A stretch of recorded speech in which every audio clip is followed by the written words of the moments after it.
Hola, si estás viendo este video, probablemente eh, mi internet no funcionó o algo pasó. O simplemente decidí compartirlo por mis redes sociales, por si alguien quisiera verlo. Em, Hoy iniciamos una, una nueva serie en nuestro grupo de jóvenes y quiero dar las gracias a Dios por darme la oportunidad de predicar su palabra, de meditar en ella. Y hoy iniciamos una nueva serie llamada Reforma, que trata sobre los 5 pilares de la fe. Em, Vamos a ver durante todos estos meses, 5 obviamente, las 5 solas, que algunos probablemente las conocen porque surgieron en el tiempo de la del protestantismo, de una época particular. Em, y por tanto son una esencia del cristianismo. Estas son sola escritura, solo por la fe, solo por gracia, solo Cristo y solo a Dios la gloria. Entonces, para comenzar, quiero que me acompañes en una breve oración. Padre amado, nos sometemos a ti, que sea tu palabra hablando a nuestros corazones, revelando nuestro pecado, llamándonos al arrepentimiento y por sobre todas las cosas, ayudándonos a mirar a Cristo. Ayúdanos, te lo pedimos en el nombre de Jesús. Amén. Entonces, nosotros vamos a ver sola escritura. Y para ello, yo te voy a pedir que puedas buscar en 2 de Timoteo 3, capítulo 3, versículos del 10 al 17.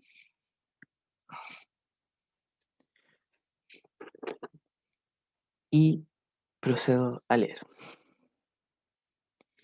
Tú, en cambio, has seguido paso a paso mis enseñanzas, mi manera de vivir, mi propósito, mi fe, mi paciencia, mi amor, mi constancia, mis persecuciones y mis sufrimientos. ¿Estás enterado de lo que sufrí en Antioquía, Iconio y Listra, y de las persecuciones que soporté? Y de todas ellas me libró el Señor. Asimismo serán perseguidos todos los que quieren llevar una vida piadosa en Cristo Jesús, mientras que esos malvados embaucadores irán de mal en peor, engañando y siendo engañados. Pero tú, permanece firme en lo que has aprendido y de lo cual estás convencido, pues sabes de quiénes lo aprendiste.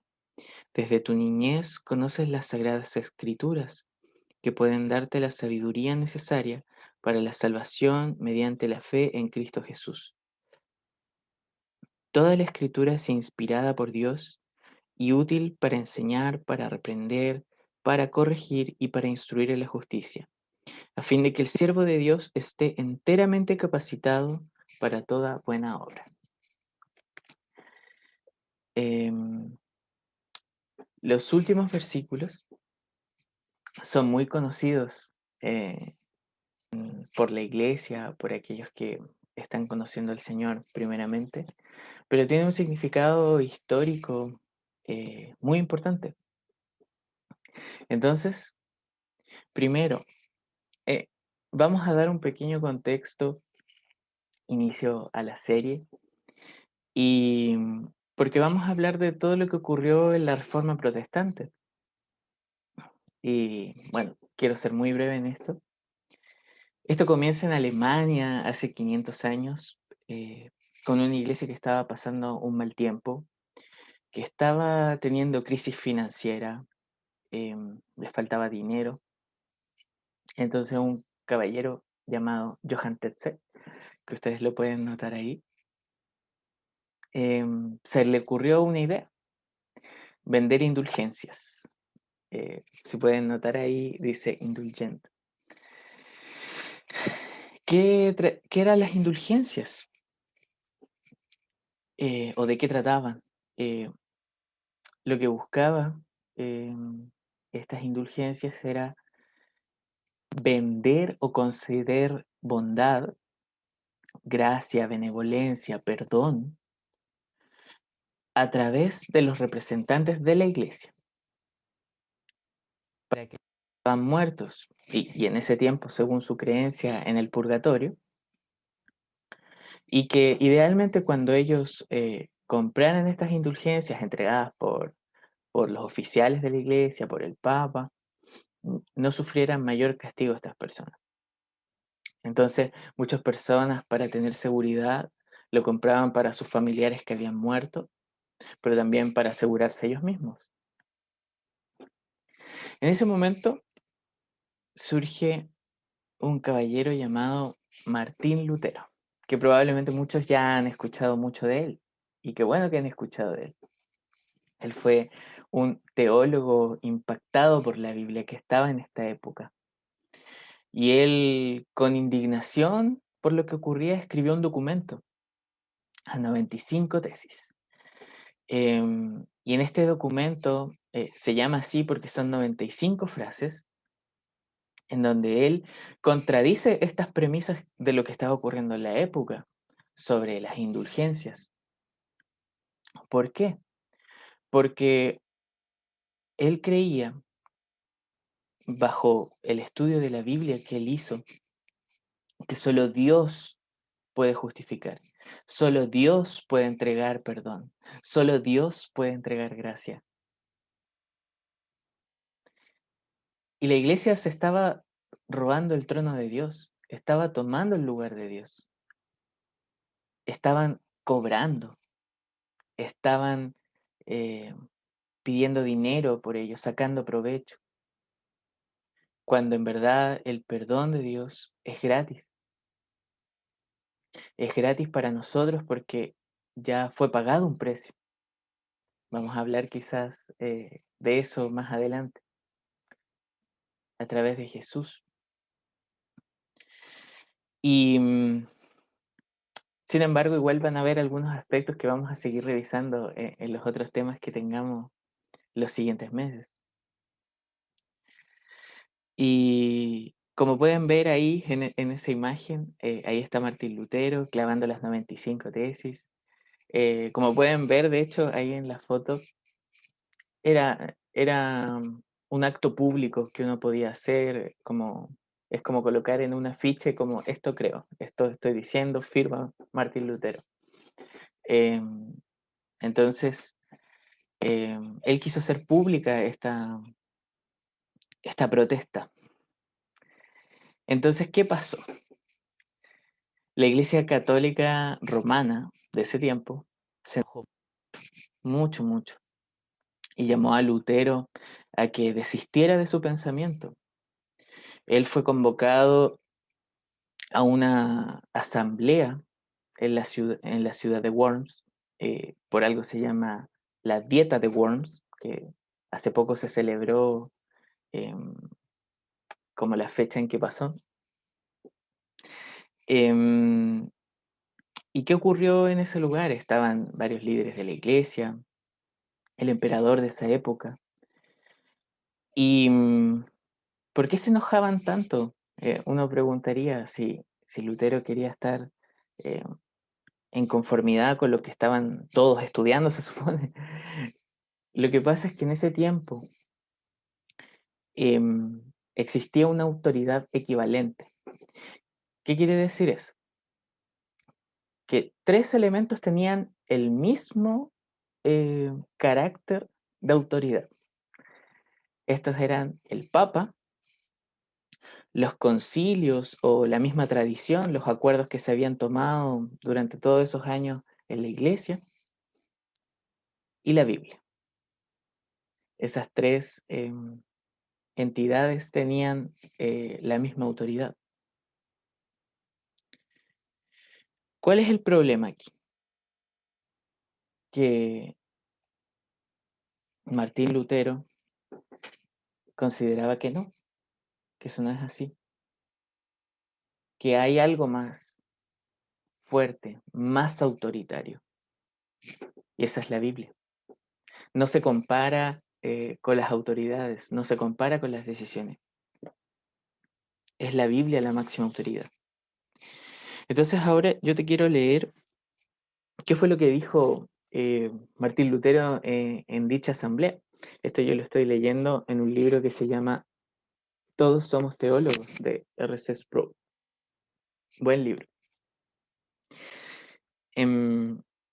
Dice así, citado desde las obras de Lutero.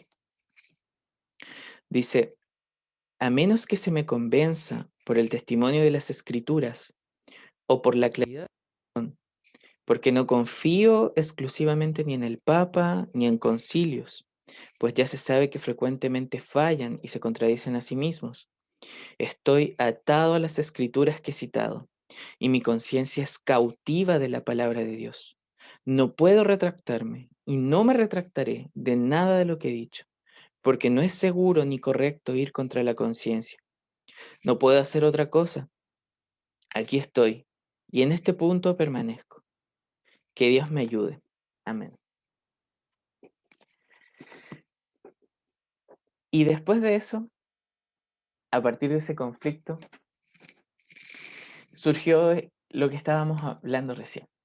Sola escritura. Solo las escrituras. ¿Qué quiere decir esto? ¿Lutero acaso no estaba respetando las autoridades de su iglesia? Eh, no.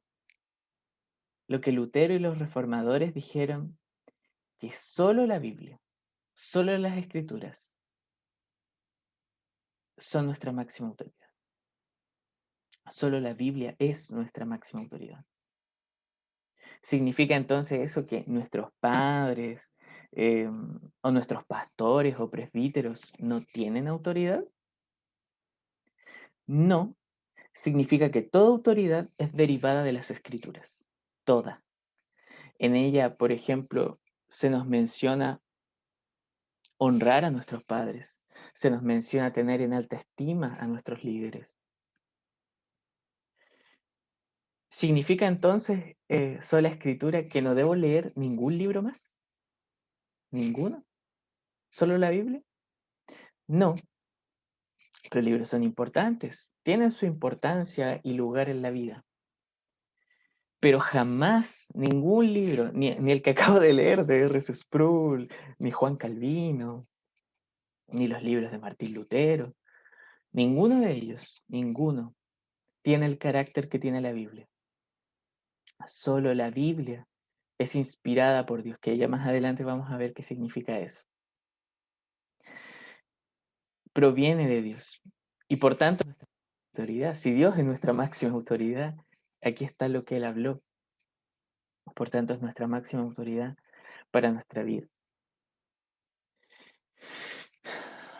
Entonces, ¿qué es lo que yo propongo? Porque si tú eres como yo, probablemente te estás preguntando, ¿qué tiene que ver esto conmigo? Jano, nos estás contando una historia que pasó hace 500 años. ¿Qué tiene que ver con mi día a día, con las cosas que hago? ¿Qué tiene que ver conmigo?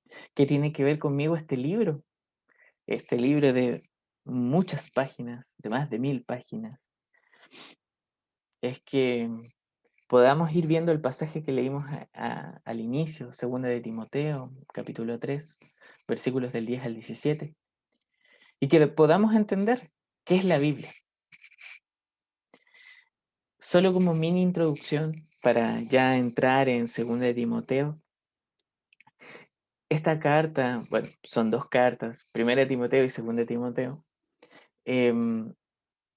Esta epístola fue escrita por Pablo, lo dice al inicio en el versículo, o sea, en el capítulo 1, versículo 1.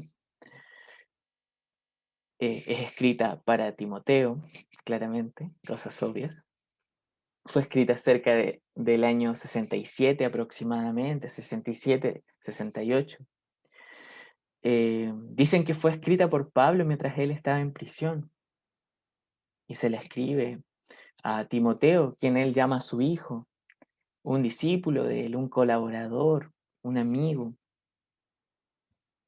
Y él se encontraba pastoreando una iglesia en Éfeso. Y esta carta busca más que nada exhortar a Timoteo a ser fiel a Dios en medio de un contexto en donde surgían falsas doctrinas, falsos maestros y falsas esperanzas.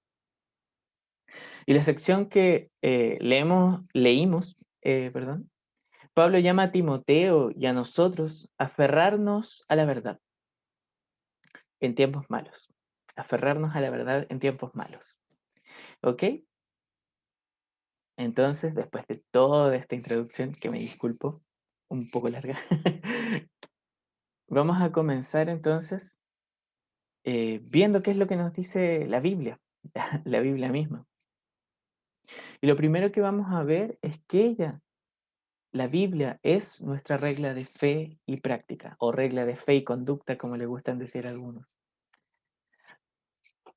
Y si comenzamos en el versículo 10, comienza con tú, en cambio. Pablo comienza haciendo un contraste, pero ¿un contraste de qué? Si nosotros leemos un poquito más, si fuéramos más ordenados y leyéramos todo el capítulo, de hecho comenzamos por el versículo 10, desde el versículo 1 al versículo 9, Pablo está describiendo tiempos difíciles, tiempos peligrosos, tiempos insoportables, dirían algunos también,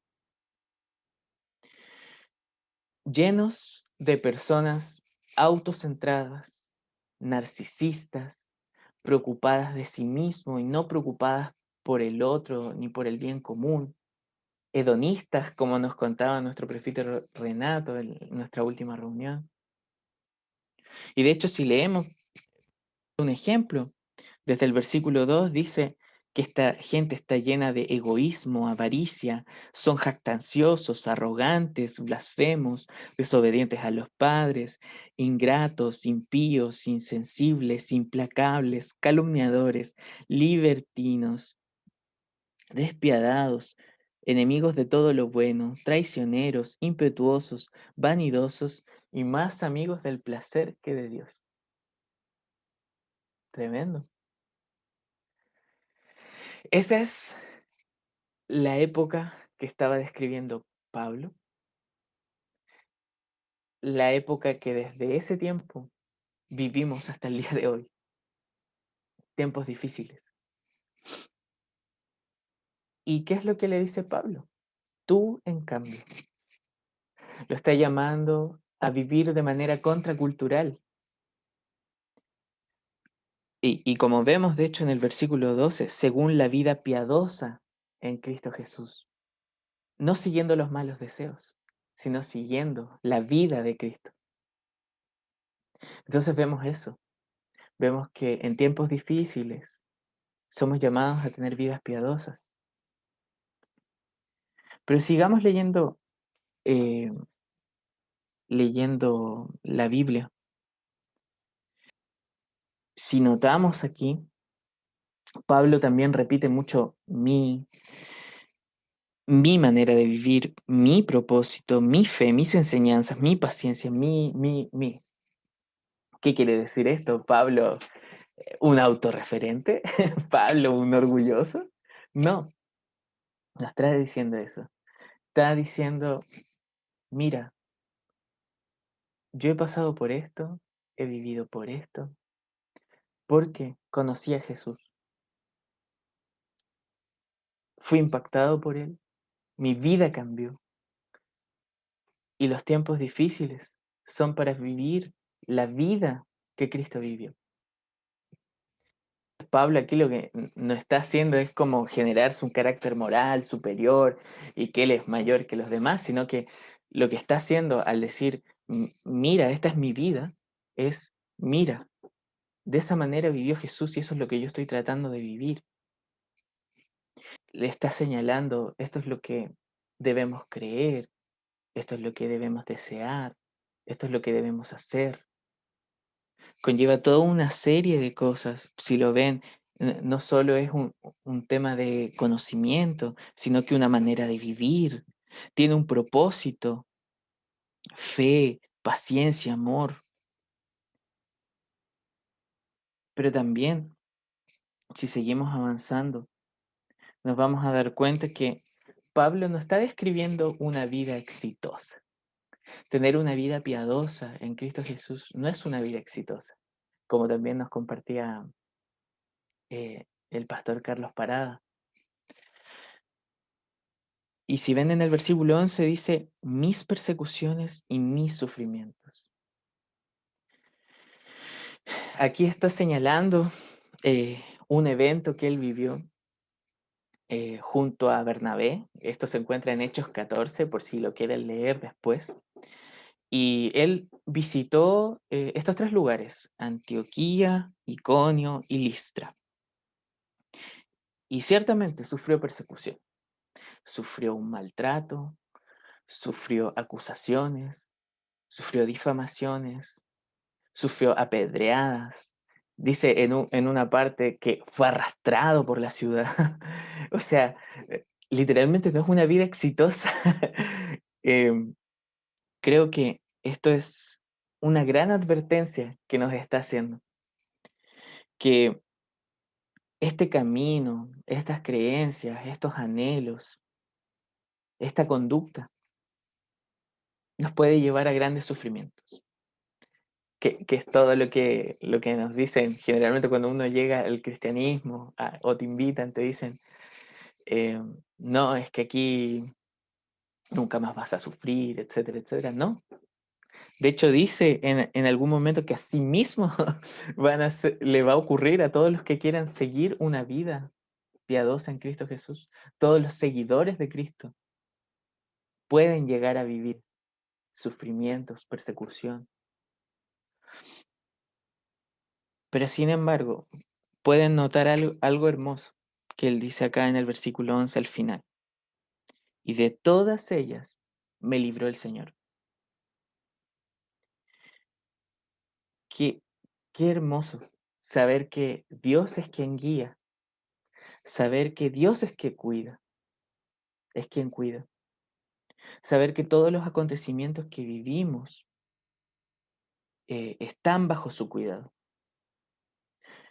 Entonces, podemos clamar como lo hizo Pablo en Romanos 14:8. Si vivimos si vivimos, para el Señor vivimos. Y si morimos, para el Señor morimos. Ya sea que en la vida o en la muerte, del Señor somos. Nuestra vida ha sido cambiada por Cristo Jesús, por este encuentro. Es imposible seguir viviendo de la misma manera.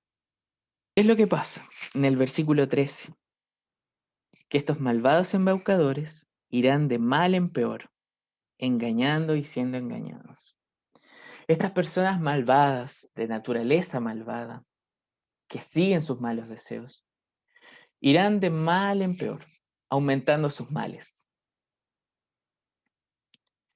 Pero es curioso que la Biblia nos señala que ellos viven bajo un engaño, bajo una ilusión, bajo un espejismo de realidad,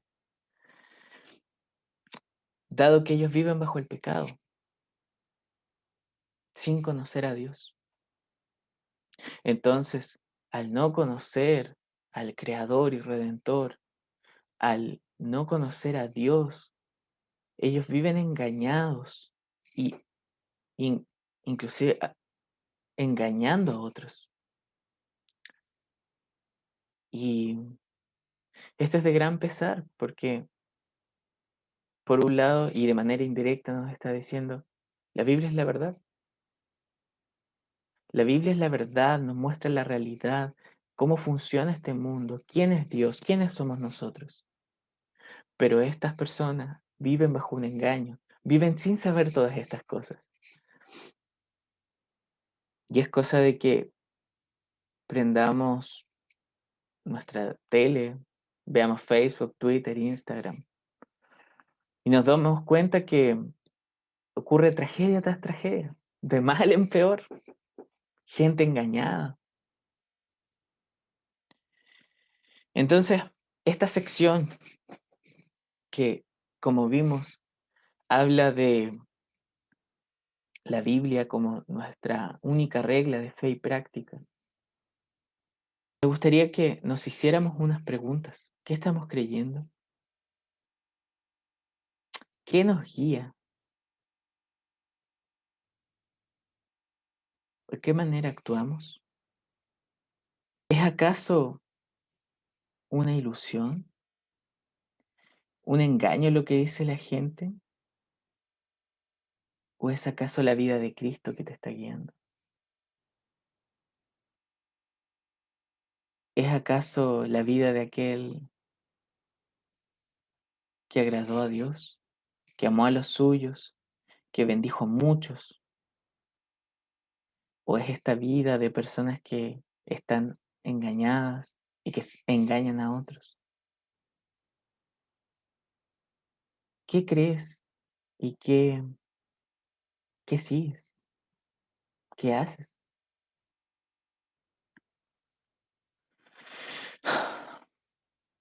La Biblia nos indica lo que debemos creer, lo que debemos desear y lo que debemos hacer. Nos invita a una vida renovada, a un camino junto a Dios. ¿Y por qué hace esto? Porque la Biblia es confiable y cristocéntrica.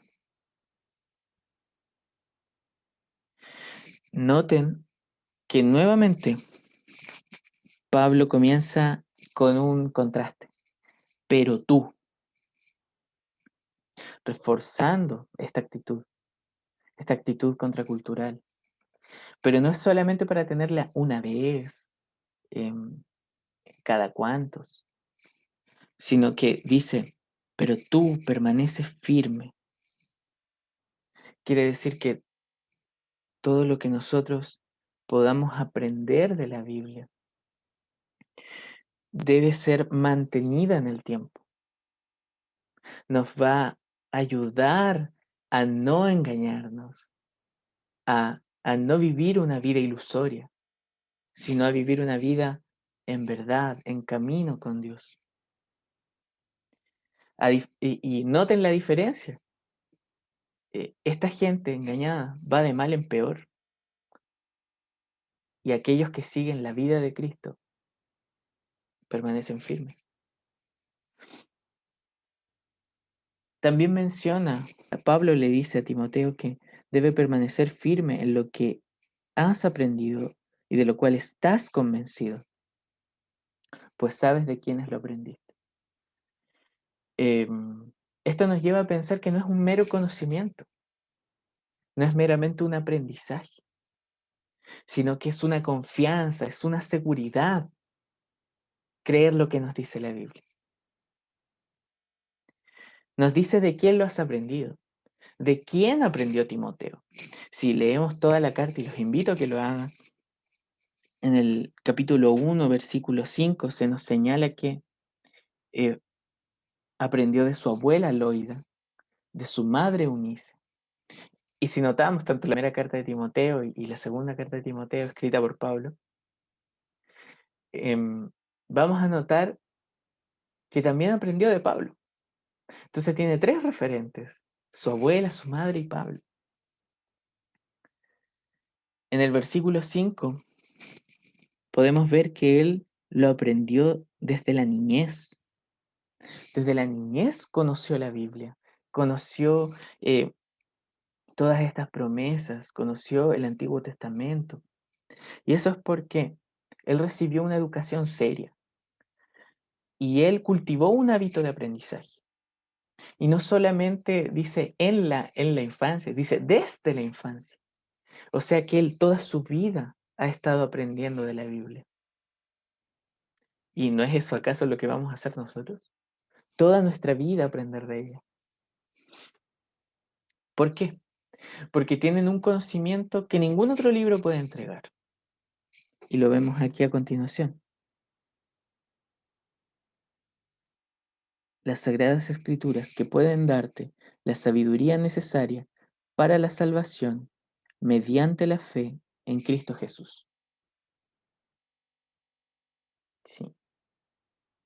Nos hablan de la historia de redención, de la vida y obra de nuestro Salvador Jesús. Así es, la Biblia se trata de Jesús, es su centro. Él viene a ser el cumplimiento de todas las promesas, de todas las profecías, de todos los señalamientos. Todo se trata de Él.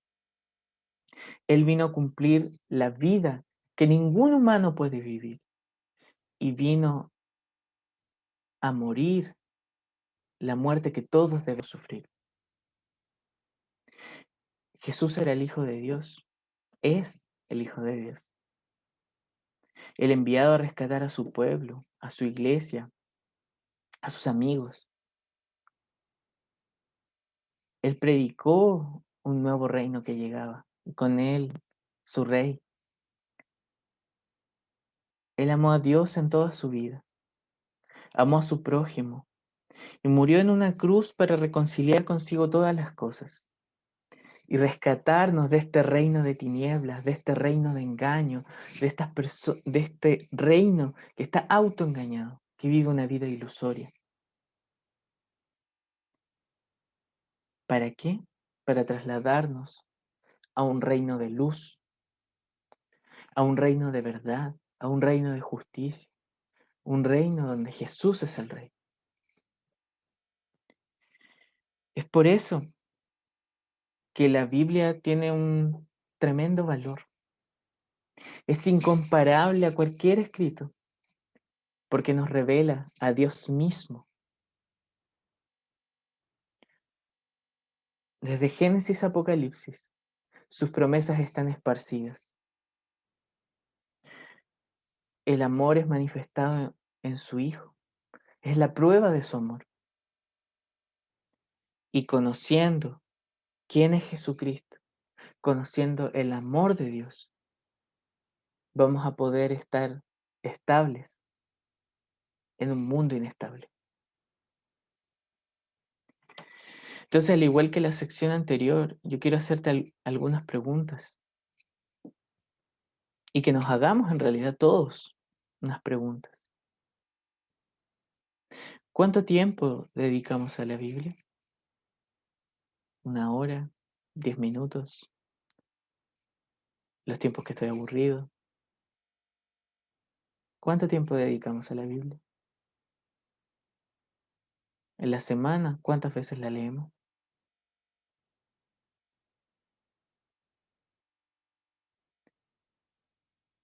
¿Qué nos da confianza? ¿Es acaso la Biblia? ¿Es acaso alguna otra cosa? ¿Alguna persona? ¿Alguna circunstancia?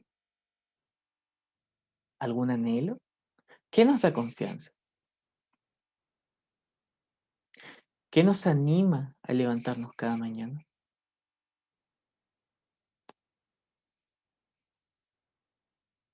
Es necesario hacernos estas preguntas, porque Timoteo cultivó una vida de aprendizaje, de llenarse del conocimiento de Dios, de conocer quién era Jesucristo, de ser impactado en su vida por él, al igual que Pablo. Y ahí cabe preguntarnos también, ¿qué tanto hemos sido impactados por este mensaje? Si la Biblia trata de Jesús, ¿qué tanto conocemos quién es Jesús? ¿Qué hizo? Por último, la Biblia es nuestra autoridad máxima y nuestro máximo beneficio. En el versículo 16 podemos ver que toda la escritura es inspirada por Dios. La traducción literal de esto sería: todos los escritos son respirados por Dios. Qué frase más rara.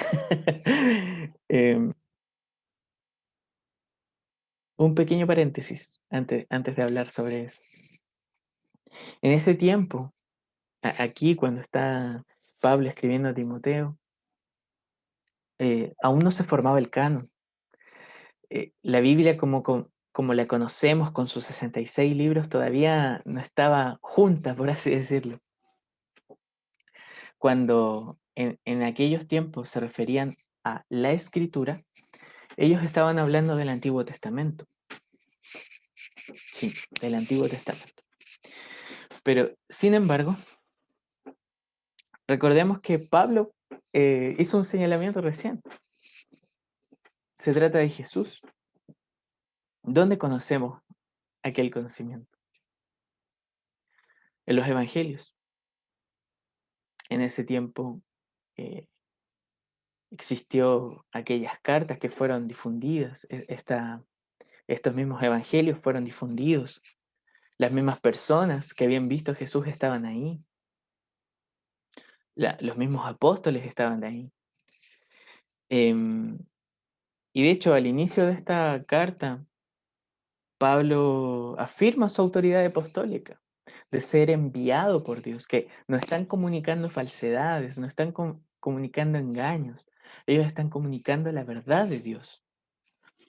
Entonces, aunque se refiere aquí al Antiguo Testamento de manera indirecta y de manera intrínseca, está cubriendo toda la escritura, toda, incluyendo al Antiguo Testamento y al Nuevo Testamento, que eran ellos prácticamente. Ellos estaban viviendo ese proceso.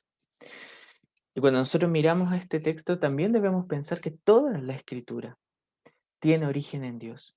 Tanto Antiguo como Nuevo Testamento, los 66 libros de Génesis, Apocalipsis, todos estos escritos, todos estos libros, tienen origen y fuente en Dios.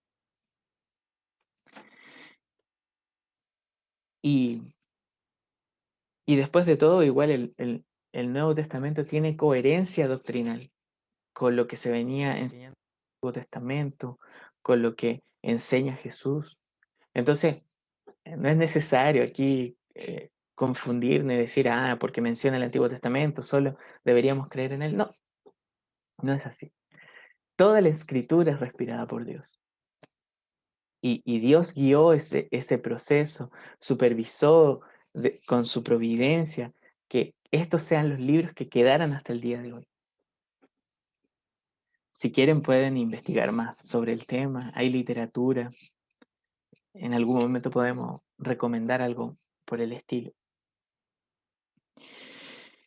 Entonces, toda la escritura es respirada por Dios, es su origen, su fuente, Dios mismo, son las palabras de Dios. Es lo que Dios dijo, lo que Dios prometió, lo que Dios cumplió y que va a cumplir también. Si seguimos leyendo, el versículo 16 dice que es útil, o sea que es de provecho. Se puede sacar provecho a la Biblia, ya que primero nos enseña. ¿Y qué quiere decir esto? Que nos entrega todo el contenido necesario, la sabiduría necesaria, como lo viene mencionando antes, para conocer a Jesucristo y para aprender a vivir como Él vivió. Nos entrega, como veíamos al inicio, no solo conocimiento, eh, mente, intelecto, sino que es tanto un conocimiento y una práctica, es tanto fe como práctica, pero también nos reprende, ya que nos señala nuestro pecado, nos señala nuestros malos deseos, nuestro mal actuar, nuestro camino errado, nos señala si estamos viviendo una vida ilusoria, una vida engañada, pero señala este error con amor, porque también nos corrige. No queda solamente ahí en reprendernos, en retarnos, como se diría, sino que nos corrige. No solo nos señala lo que hicimos mal, sino que nos enseña el camino donde debemos andar. Nos enseña el arrepentimiento, nos enseña cómo vivir en fe en nuestro Señor y Salvador, con una confianza en Él, con una vida que le glorifica, que le agrada, en donde nos declara amigos e inclusive hijos de Dios, con una relación más profunda, más familiar. Pero también nos instruye en justicia. Y eso quiere decir que nos enseña a vivir y actuar con el carácter del justo. Nos enseña a hacer justicia, lo que es recto. Y para finalizar, ya en el versículo 17, señala que la Biblia capacita a los seguidores de Jesús. Como dice aquí, a fin de que el siervo de Dios esté enteramente capacitado para toda buena obra. Así como fue capacitado Pablo para hacer su misión, para predicar el Evangelio, para sufrir persecución. Así como fue capacitado Timoteo para pastorear una iglesia, para discipular, para animar. Así como fueron capacitados los creyentes para permanecer firmes, para resistir a la persecución, para ser fieles a Dios. Así como capacitó a Cristo, al mismo Jesús,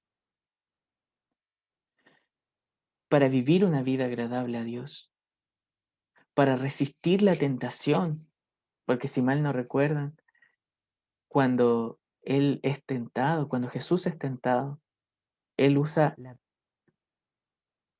para resistir, para ser fiel a Dios, para amarlo,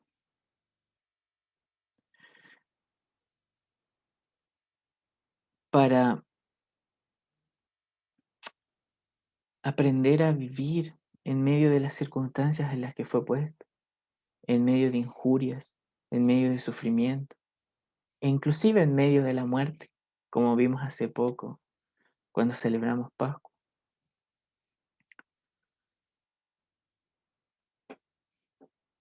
En verdad, hermanos y hermanas, en la Biblia encontramos la verdad de Dios. Encontramos la verdadera historia. Encontramos la historia de redención. Encontramos una nueva vida. Y quiero que nos preguntemos, ¿qué es lo más beneficioso para nosotros? ¿Es la Biblia nuestra mayor autoridad? ¿Hay alguna otra cosa que nos está influenciando más? Para los católicos, recordemos al inicio, fue el Papa, la tradición. Pero nosotros hoy en día también podemos sufrir la tentación de eh, ser guiados por este mundo inestable, por este mundo engañoso y no por la palabra de Dios. Entonces quiero animarte también a que veas la Biblia y veas a Dios revelado en ella. Ella puede ser tu máxima autoridad en tu vida. Aprovéchala. Y ahora, para reflexionar y practicar. Ah, la Biblia declara una verdad tremenda. Son tiempos difíciles. Hace poco participé de una charla organizada por un grupo llamado Steiger, que ellos son cristianos por llevar el Evangelio a una cultura global juvenil, a esta cultura secularizada. Eh, y sin duda, lo que comentaron me recordó esto mientras estaba estudiando en ese momento este pasaje, porque en esa charla hubo un expositor que se llama Luke Greenwood, que lo pueden notar ahí, Él es misionero de Steiger, tiene una banda de rock, si mal no recuerdo, y ha discipulado a muchos jóvenes que están en esta cultura punk, en esta cultura rockera, y varias personas que normalmente no llegan a la iglesia. Y él comentaba sobre las 7 mentiras que esta cultura global juvenil cree. Entonces yo quería compartírselas también, para que podamos reflexionar también en esto que estábamos leyendo y podamos ver también qué es lo que está creyendo este mundo engañado que podíamos ver. Primero, algo que se señala es que solo podemos estar de lo que vemos. Muchos creen en esto. En otras palabras, si lo puedes googlear, puedes estar seguro. em, y por tanto, las personas vienen y cuestionan a Dios bajo este marco. Si no podemos ver a Dios, eh, no podemos estar seguros de que Él existe. Estamos aquí por accidente. Muchas de estas personas creen que todo esto fue producto de un Big Bang, que estamos aquí por casualidad, de la naturaleza. Uno igual se preguntaría cómo pueden vivir así. Y frente a esto, ellos se declaran algo, todo va a estar bien. Ante tanta incertidumbre, tanta inseguridad, ellos mismos se reafirman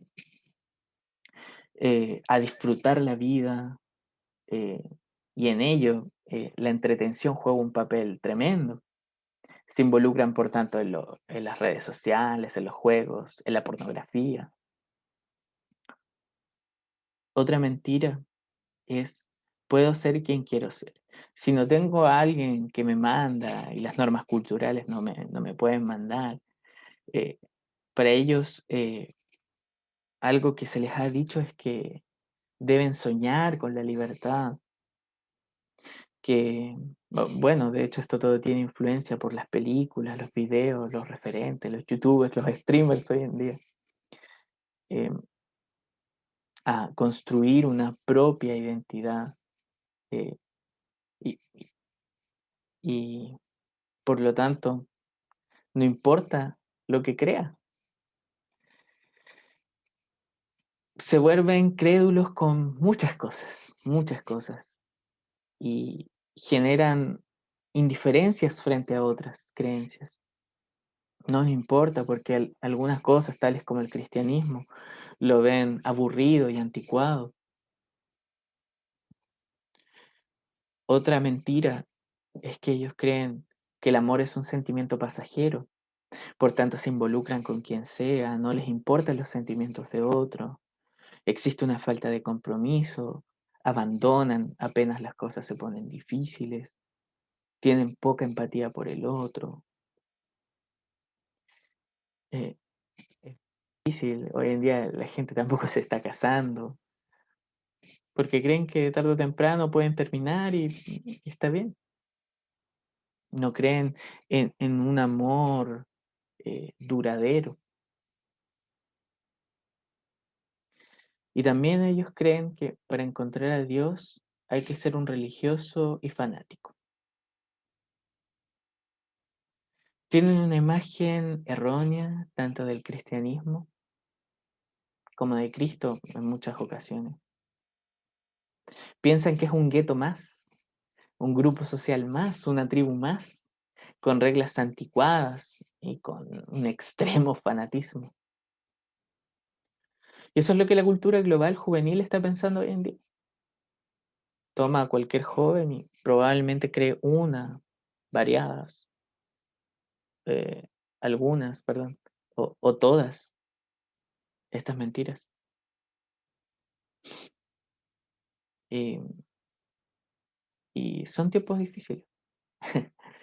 Más allá que lo haya dicho este misionero, la Biblia lo dijo primero y son tiempos difíciles, tiempos peligrosos. Sin embargo, la Biblia nos entrega esperanza, Biblia nos entrega una nueva manera de ver las cosas, nos entrega la verdad. Y por tanto, podemos ver que sí hay un Dios que se revela en la Escritura, que creó este mundo, que creó esta historia. Hay un Dios, hay un Dios. El humano fue creado por Él, hombre y mujer los creó.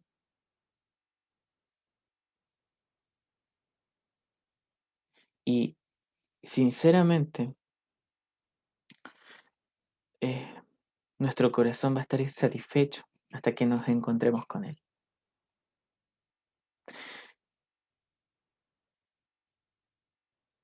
Hemos sido diseñados por Él. Entonces, si conocemos a Dios, conocemos que hay un Dios creado por Él, nos encontramos con Él, podemos ser el hombre y mujer que Dios ha diseñado para ser. Él nos da una identidad, una relación con Él, sus hijos. Por tanto, importa lo que creas. Hay verdad y debemos buscarla. No podemos vivir bajo un engaño. Y hay algo más importante, que si hay un Dios, su amor no se agota. La Biblia declara que su amor nunca se acaba,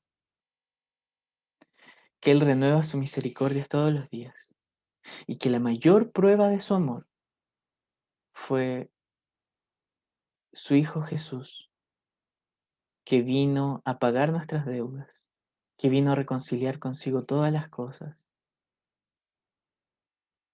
que vino a llevarnos a este nuevo reino. Entonces, no es necesario ser un religioso. Él se acerca y se relaciona con nosotros. Dios es mucho más grande. Él se acerca a nosotros. Él nos amó primero. Envió a su Hijo Jesucristo a morir por nosotros y en su resurrección darnos vida. Busca relacionarse con nosotros. Él quiere ser nuestro Salvador, pero también quiere ser el Señor de nuestra vida, con nosotros en nuestro día a día, en nuestros contextos. Entonces, mientras las otras mentiras, este autoengaño, esta falsedad, nos generan angustia, sentimientos depresivos, soledad, falta de propósito. Las verdades de Dios nos entregan paz, son confiables, nos ayudan a vivir. Entonces, ¿será que esto solo fue algo que creyó Martín Lutero? ¿Una creencia que solo le importaba a los antiguos? No, no. La Biblia es relevante para hoy. Nos conduce a través de tiempos difíciles. Nos entrega la guía de cómo vivir nuestro día a día con Dios. Nos revela lo más importante, a Dios mismo. Nos revela a nuestro amado Señor y Salvador, a Cristo Jesús, por quien podemos vivir confiados. Entonces, ¿estás desanimado? La Biblia nos entrega consuelo. ¿Has pecado? La Biblia nos revela el perdón de Jesucristo. ¿Estás cansado? La Biblia nos dice que en Dios podemos hallar descanso. ¿No sabes cómo vivir? La Biblia nos dice cómo. ¿Te sientes estancado? La Biblia nos hace avanzar y crecer. Entonces, hermanos, yo lo que quiero invitarlos es a que leamos la Biblia, sabiendo que es nuestra regla de fe y práctica, que es confiable y nos revela a Cristo. y que es nuestra máxima autoridad. Nos entrega máximos beneficios, ya que en ellas podemos encontrarnos con Dios, nuestro Creador, pero si creemos en Él, también nuestro Padre. Entonces yo te quiero invitar a que juntos podamos orar para finalizar este tiempo. Amado Dios, gracias por tu palabra. Gracias porque nos revelas a Jesucristo. Porque podemos confiar en tu verdad. Te rogamos, Señor, que la Biblia pueda ser nuestra máxima autoridad en nuestra vida, que nos ayude a conducirnos en estos tiempos difíciles, en estos tiempos malos. Amado Dios, ayúdanos, ayúdanos a no solamente conocer tu palabra, sino que amarla, obedecerla, porque es lo que tú dijiste, es la voz de Dios.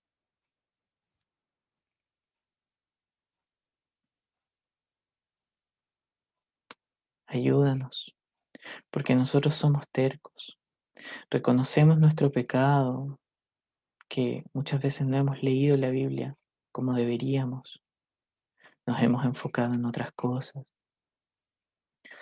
otras autoridades han sido puestas en nuestra vida, otras influencias. Perdónanos, Señor. Ayúdanos a leer tu palabra, a cultivar el hábito de leerla.